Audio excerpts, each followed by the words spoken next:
Hi guys, Justin Moles with the Moles Group out of Intero Real Estate Services, providing another weekly update in the Santa Clara real estate market. Yesterday, the Fed concluded that they were going to keep rates the same. Wall Street reacted early on with a big start loss, but they've kind of recovered since then. The Nasdaq 100 just dropped over 10% from its high. Chip stocks are in a free fall. Meta just posted its longest losing streak ever. And if you live in Santa Clara County, you already know that your neighbor's net worth doesn't just sit in a bank account. It sits in a brokerage account full of NVIDIA, Google, Meta stock.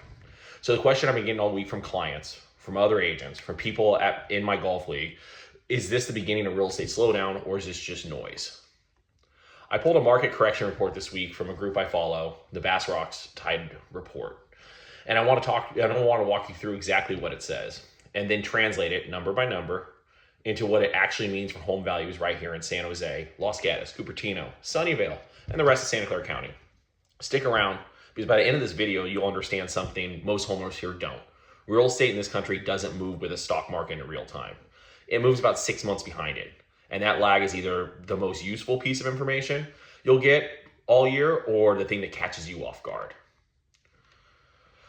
If you're new here, this channel is where I break down what's actually happening in our local housing market. Not the national headlines, not generic YouTube real estate advice, but what's happening in this country where our economy is more tied to tech stock performance than almost anywhere else on earth.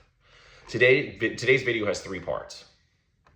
First, I'll summarize the market correction report, what's actually happening with the Nasdaq 100 right now, and how normal or abnormal this is historically.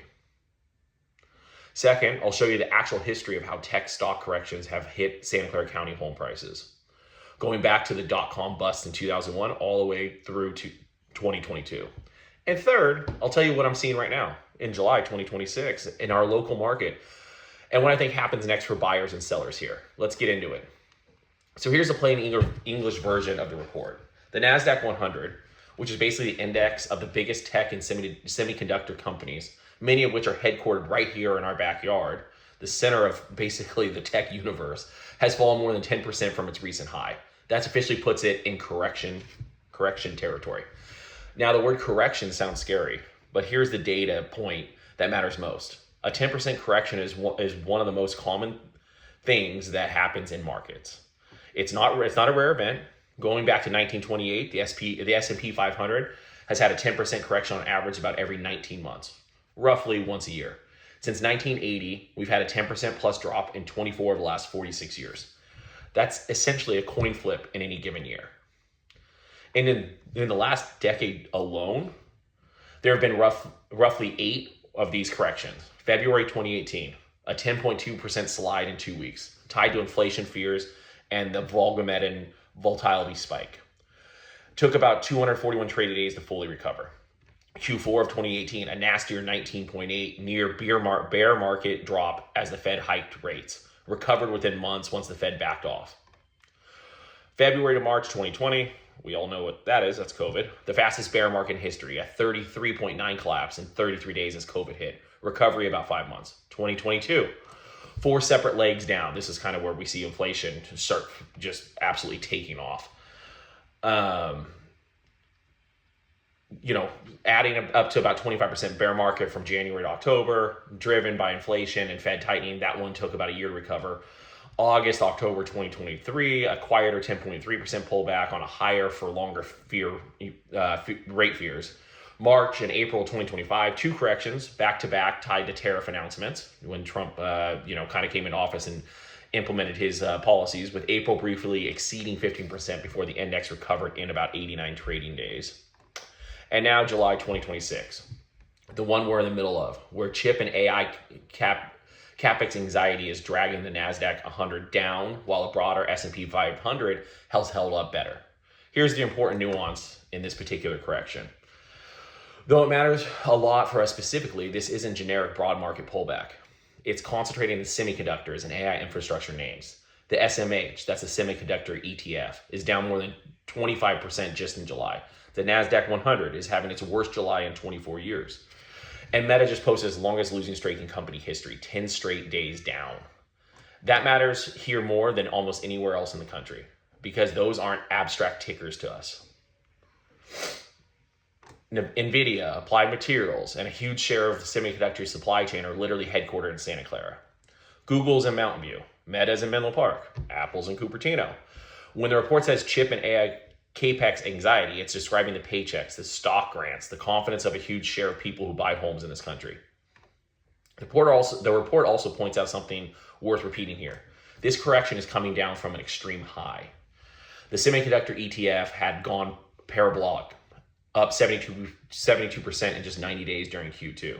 That kind of move was never going to be permanent. And as of the most recent data, semiconductor stocks are still making lower lows. So part of what we're seeing is simply gravity after a euphoric run. Now here's where I want to shift from what's happening to Wall Street to what does actually mean on Blossom Hill Road or in Willow Glen or the subdivision of Cupertino. Santa Clara County is not a normal housing market. And I say that as someone who's sold homes here for years. In most of the country, home prices move with interest rates, local job growth, and wages. Here we have an additional, very powerful variable, concentrated stock wealth.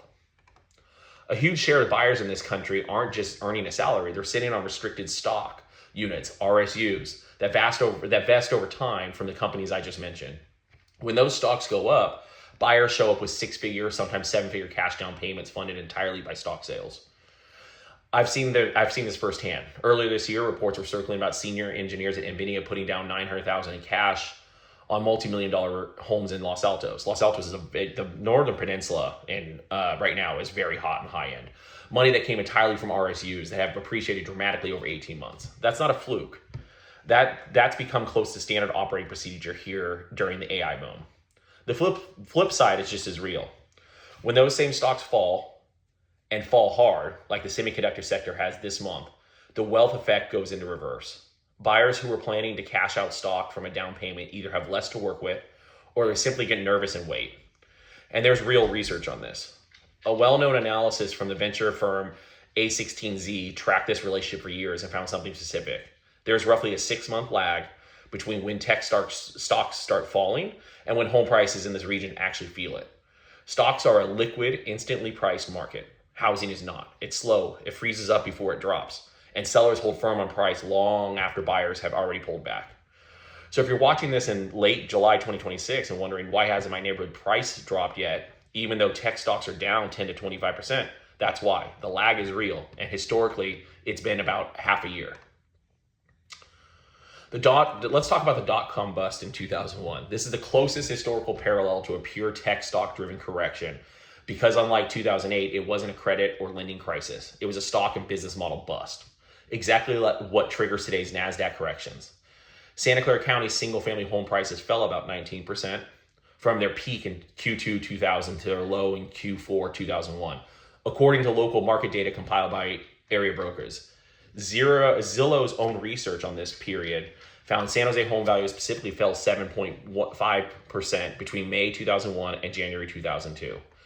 And this part is important. The top third of the market, the luxury segment, fell nearly 9.5%, almost double the decline of the entry-level homes. Luxury and stock wealth-driven price tiers are always the most exposed to stock correction because that's exactly the buyer pool most affected. The recovery, though, was fast. By 2002, the housing market had already started heating back up, well before the broader economy had recovered. Real estate here proved to be more resilient than the stock-driven downturn that caused it. Like we discuss all the time, Silicon Valley is kind of just in its own little bubble, its own little world. 2008, different animal, worth mentioning briefly. The crash was a credit and lending crisis, not a stock correction. And it hit far harder. Santa Clara County single-family prices eventually fell about 48% peak to trough. I bring this up only to make a point. Not all downturns are created equal.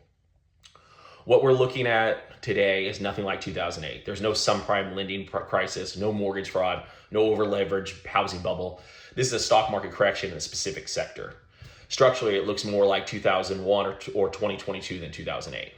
2022, the most recent and most relevant comparison. Tech stocks entered a bear market. The Nasdaq fell over 30% for the year, and Meta alone lost more than half its value at one point. Following the same 6-month lag I mentioned, Bay Area homes prices started sliding in the second half of 2022. San Francisco and San Mateo counties, which have heavier exposure to early stage tech and crypto, got hit hardest, with San Francisco median home prices down 27% from their April peak by November. Santa Clara County was more resilient. Prices were roughly flat year over year by October of 2022. Though down about 4.4% from their prior month, layoffs compounded the stock decline. More than 300 tech jobs were cut across the Bay Area between late 2022 and 2025, concentrated heavily right here in San Jose, Mountain View, Sunnyvale, and Redwood City. And here's the twist that a lot of people miss. Even with all the job losses, Santa Clara County prices never actually crashed. Transaction volume collapsed to multi-decade lows, but prices held up because the buyers who remained were increasingly funded by concentrated stock wealth and companies still thriving. Google, Meta, and increasingly NVIDIA. The market didn't break, it narrowed. So where does that leave us today? Let's look at the actual numbers for Santa Clara County.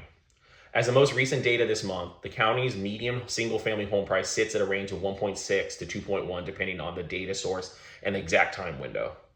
That range itself tells you something. This market is being measured differently by every provider right now because of its transition. What's consistent across every source is the direction. Prices are down modestly year over year, somewhere in the range of 2 to 9%, depending on the report and segment. The Silicon Valley Business Journal reported this month that the region posted the weakest home price growth of the 40 largest markets in the country, with the median sale price down about $78,500 from a year ago. Days on market is the number I watch most closely because it tells you about the buyer urgency before price does. Back in the spring, homes were going pending in 9 to 11 days, blistering fast. By mid-July, that number had climbed into the high 20s in some reports. That's still a fast market by national standards, but it's a meaningful shift, and buyers are clearly becoming more selective. We have a couple listings going right now, and I can tell you, 30 days or more is very common. Inventory is still tight. We're sitting around 1.8 to 2.4 months of supply, well under 4 to 6 months. That would signal a balanced market, which is the main reason prices haven't fallen further. We simply don't have enough homes for sale here. Correction or no correction. That's what makes Silicon Valley so special. Is that inventory always stays low and demand's always there. Now layer the Nasdaq correction on top of that already cooling market. Remember the 6-month lag I mentioned. This is the correction. If this correction persists, the real estate impact of this specific event likely won't fully show up in our numbers until roughly the end of this year or early 2027, assuming it behaves like a historical pattern. But there's a nuance in the report itself that I think is the most important line in the whole thing. This correction is happening alongside improving earnings. In an earnings recession where companies' profit are actually falling, a correction is a genuine warning sign because it means the fundamentals are deteriorating, not just the price. But right now, earnings continue to improve even as valuations come down. That's a very different, much healthier setup than 2001 or 2008, where fundamentals were also breaking down. If earnings hold up, the local job base tied to those earnings and the RSU wealth that funds our housing market has a better chance of holding up too. What this means if you're buying right now.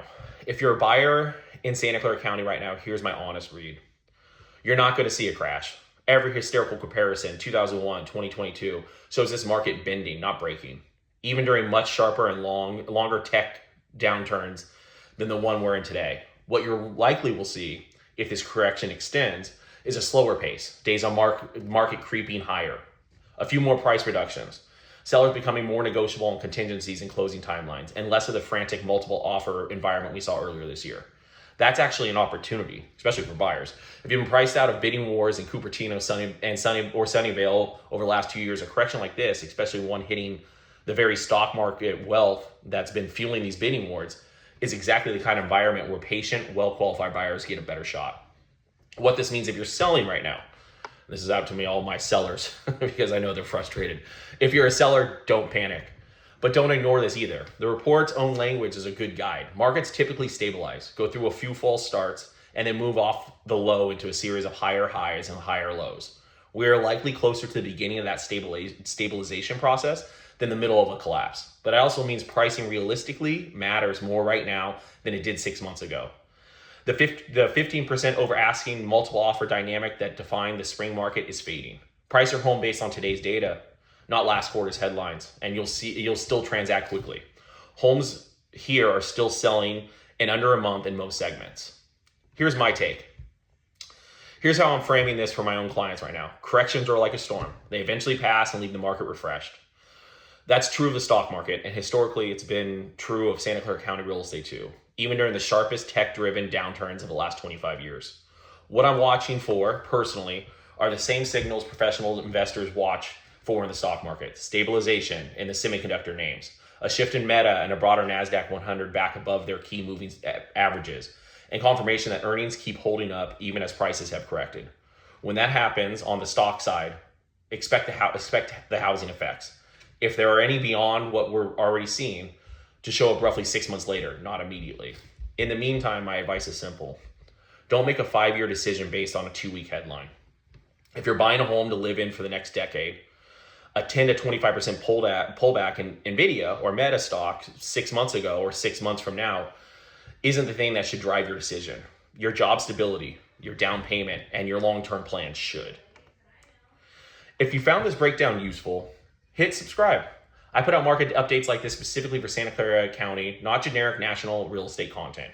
And if you're thinking about buying or selling in Los Gatos, San Jose, or anywhere else in the county, and want to walk through what this correction actually means for your specific situation, drop a comment or reach out directly. I'm always happy to run the numbers with you. Thanks for watching. This is Justin Moles with the Moles Group out of Ontario Real Estate Services. I'm always trying to deliver valuable data, trying to calm the nerves of buyers and sellers, and I appreciate you watching. Have a great day.